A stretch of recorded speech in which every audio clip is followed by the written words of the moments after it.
Oh, yeah, I forgot about my cookbook. I got a cookbook coming out. As a matter of fact, Adam, how you doing on it? You got to put some stuff in there for me. Sure. I want you to make some pictures, in there. I'm not an artist. It's going to be freaking awesome. All right. Just wait. The recipe. It's got a good cookbook. I've already tried a couple recipes. Oh, see, here we go. He's stealing my recipes. All right, Niels Gambino. How much money you think you made back in the day? Oh, God, I must have went through $3-4 million back in the day. You're talking, I'm 81 years old now. That's not difficult to make if you were in my profession. By the way, I don't know. Did you ever, I know the name Gambino. I know Sammy Gambino real well. I know his wife, too. And I know he had a couple of kids. I wonder if you related to him. Culotta, Culotta, grab your favorite brew, ask a question, he'll answer it for you. The Mafia, the Mafia, the Mafia, the Mafia. You better hit prescribe if you know what's good for you. Drinking a cup of coffee with Frank Culotta, he'll tell you a lot, 'cause he's Culotta. All right, Patrick Gold. Frank, got another question. Did you know a burglar named John Schiavone? He later went by the name John Santucci. Yeah. When he became an actor and he was brought into the movie The business thief. by Michael Mann. He Yeah. played your character Yes. in the TV Crime Story. Right. What are your thoughts about him? Yeah, you're absolutely right. I know Johnny Santucci. He was a half-ass burglar. I was approached on that for that movie by a couple of Chicago detectives because Michael Mann was hooked up with these Chicago detectives, and they needed. I lived in Vegas at the time, and they needed somebody that was a professional, really a professional burglar that know how to open up safes, shut off alarms, and so on. So they approached me right away. When these cops approached me with this proposal that I'd get $50,000, complete wardrobe, jewelry, if I could be the consultant on the movie. Well, I didn't want to do that because if I tried to do it then, I would have been history. They'd have killed me. I'd have got killed from the outfit because you'd have to reveal too much. And I told them I couldn't cross 2 terminals on a battery without screwing it up just to get out of it. And they said, you're full of shit. I said, I can't do it. Then the next thing I knew, they used this Johnny Santucci.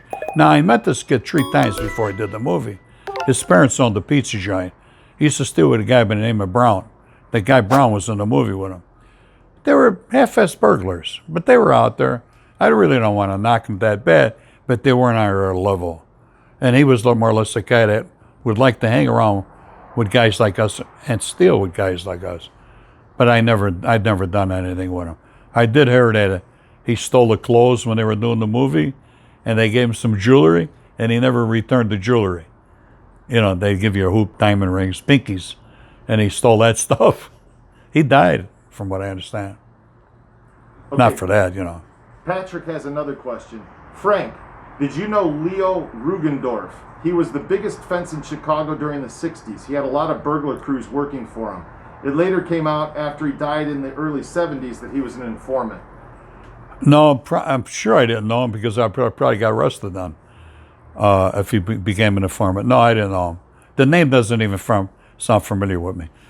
Could I elaborate on the burglars, a lot of burglars? Let me tell you something. I often wanted to tell the story. I used to I was born and raised around Grand and Ogden and then moved up to the suburbs. But I always used to go back to Grand and Ogden. Now, in that neighborhood, everybody was a crook. You were either a burglar, an armed robber, an arsonist, or what. When we used to go on scores, burglaries or armed robberies or jewelry salesmen, you never know who you were going to see laying on the same guy you were laying on to rob, or the same house. You might have been coming out of a house, they'd be coming out, the crew that you knew were coming out of the house next door. That's how many thieves there were in this neighborhood, Grand and Ogden. So it was like really funny. Every other guy, you never run out of guys to steal with. There was always somebody you could steal with. And we used to make jokes. One time we were going to rob a jeweler on the street. He went into the jewelry store, and they keep it locked in their trunk. And as we were going to the car, here comes this guy, what was his name? Mikey Calabrese. And he's with Danny Giampetro. And I'm with a guy, and I said, looks like they're going to the same car we're going to. Hey, well, we know, back and forth. So we both passed on it. on the scar. That's the truth. It was funny. We laughed about it. And that was, that all the time. 8182 wants to know, how many days was Billy McCarthy tortured for? And what was done to him during that time? My best recollection, Billy McCarthy getting tortured, was 2 days. And on the second evening, I should say, is when he spilled the beans, let's say, all right? And I guess anybody would have. And I never forget Tony Splotcho's words to me. He says, that was one tough Irishman. He says, it took his eye popped out of his head after we stuck his head in the vice. And then he said, we believed him when he said it was only one guy with him. And that's when I cut his throat. That's what Tony said. Pardon me? That's what Tony said. That's Tony telling me. Okay. Joe LaCosta. Mike the Truth. There was something you wrote earlier on here about Michael switching crews and Louis the Mooch running his mouth. Was it deleted? Joe, nothing on this channel gets deleted. All right, Gene Boone. Joe LaCosta. Louis was a tough as fuck. Oh, bullshit. Louis wasn't tough as he was as tough as the people he had behind him. Let me tell you something. I could whip that son of a bitch with one hand. All right, I had to take a beating from that guy. I had to take a beating. I threw him on his ass. He sucker punched me. And I looked at him, grabbed him by his throat, twisted his arm underneath my arm, brought him to the ground and sat on him. Stopped myself from beating the shit out of him because Joe Lombardo was looking at me and told me, don't hit him. Let him hit you. And I'm going, what is this guy, nuts? I had to let this guy, and this might sound corny to you, but I could swear on the one person in my life I love the most, and I want to say her name, that I had to take a beating from this piece of work. And I got up, and Joe looked at me, and he said, I don't know how you did it. He said, but that was the only thing I could do to satisfy him from not getting an okay to get you killed.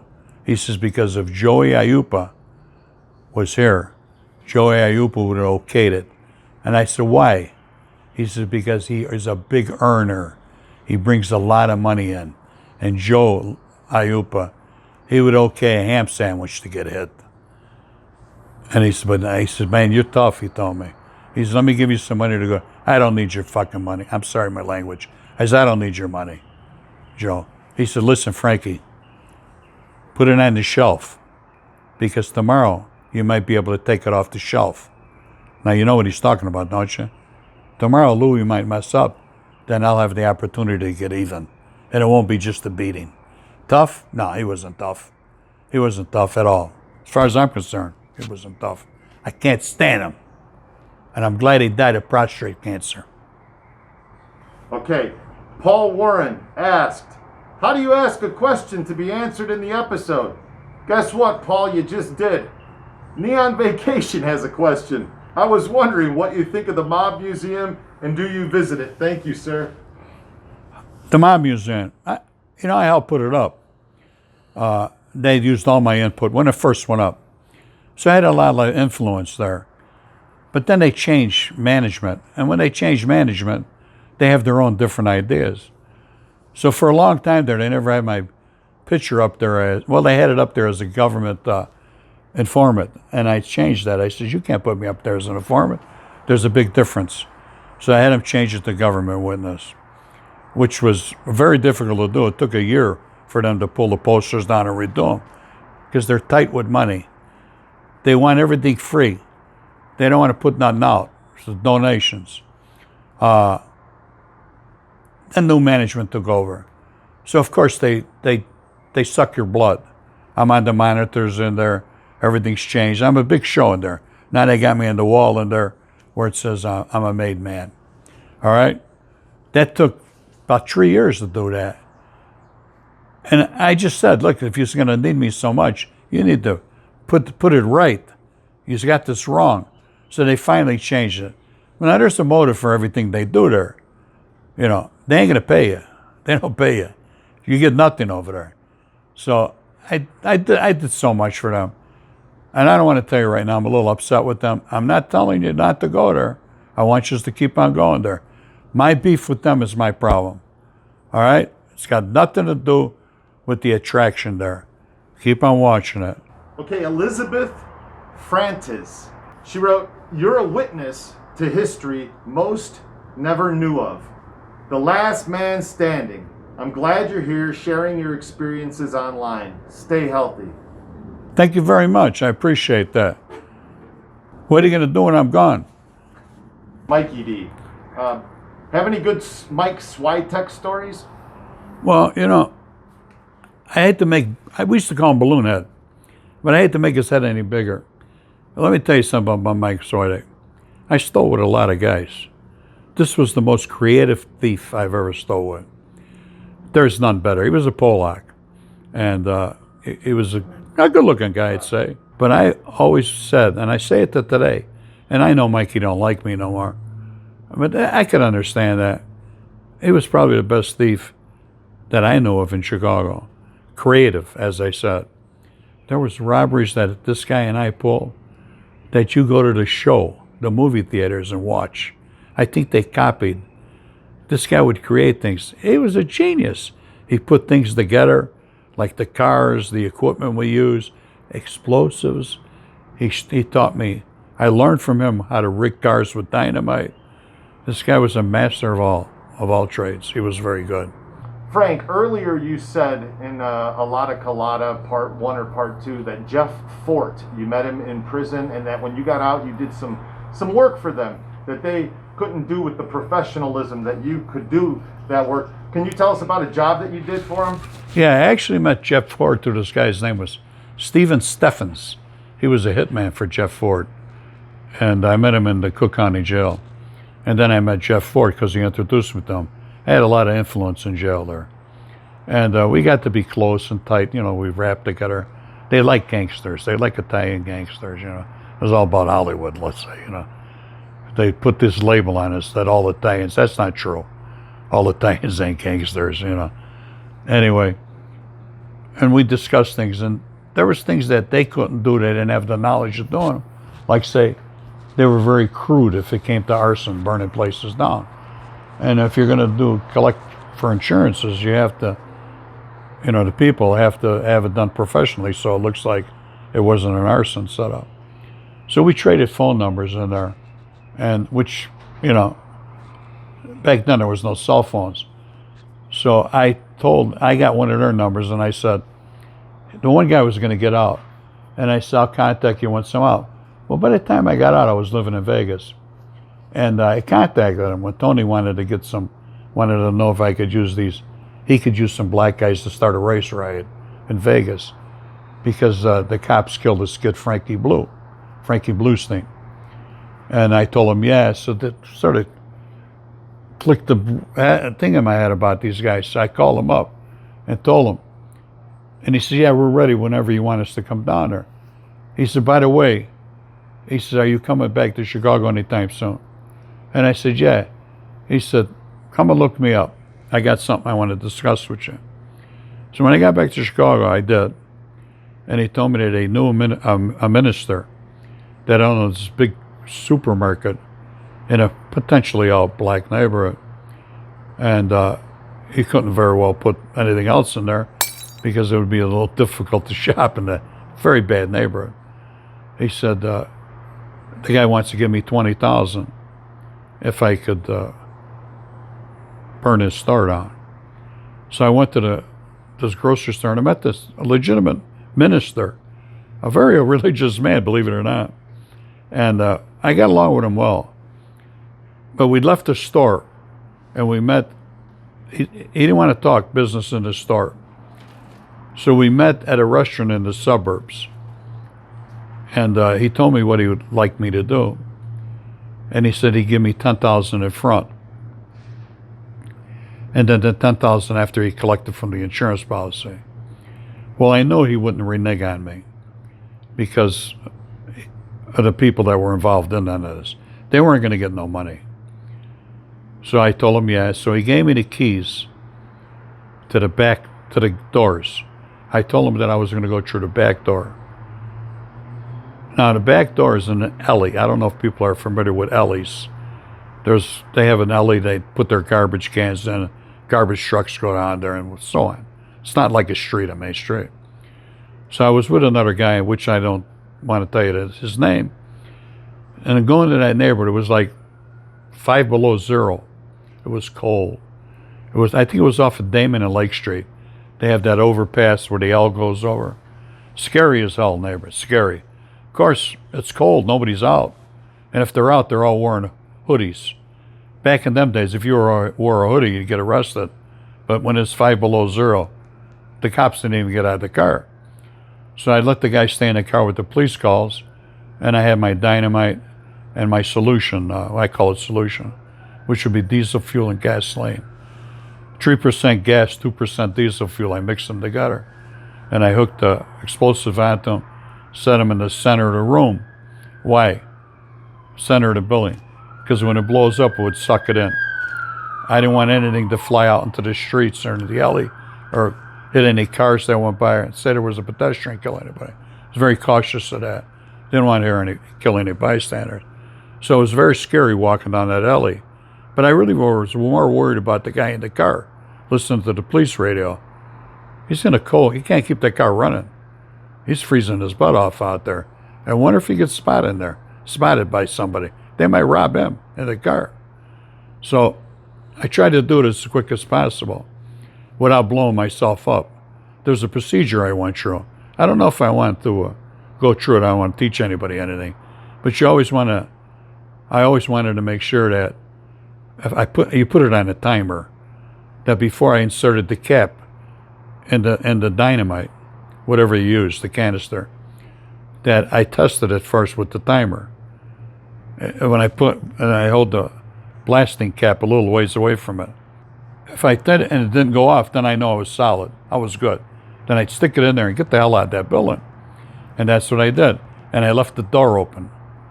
No, I'm sorry, I locked the door when I walked out. Because when they go to investigate, they're going to check locks out of the lock store. They're going to check all that stuff. And of course, they're going to check on the floor there too. You know, what was there. Because they go to see where it originally started. And I laid some I forgot what I did then, but I was told I had to lay something on the floor. If you lay something on the floor, it wouldn't show the pattern, the diesel fuel and the gas, because they go in there with the machines. Of course, they weren't that modern back then either, but I still had these preventive measures that I used. And I did it like that. There's a lot of things I may have left out because it's so long ago. So then we'd leave and we're riding around, and we're pretty far away. And I look at my watch. I said, it should be going off any minute. We couldn't hear it because we were like 5-6 blocks away. But you would be able to see the smoke. And sure enough, I see a big ball of smoke in the air. And I go, it's done. So the guy I was with says, you want to get a little closer? I said, yeah, because right now, the firemen ain't probably there yet. So we did. We went like under Lake Street, and we could look. And you could see it burning, you know. But there was no rubble in the street or anything. So we left. And a couple of days later, I had the 10,000 already. He gets a hold of me, and we meet in that same restaurant. And he says, yeah, they questioned me and this and that. He says, they seen no arson.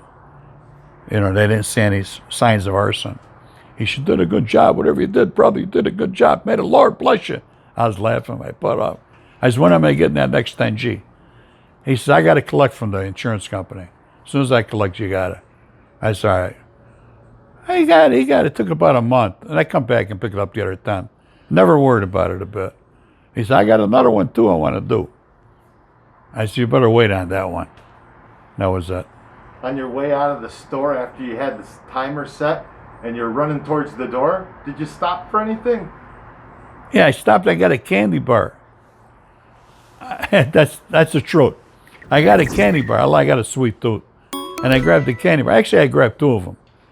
So when I give the guy in the car, he said, what do you think? I said, what do you think, I'm cheap? I got you a candy bar too. And we ate the candy bars.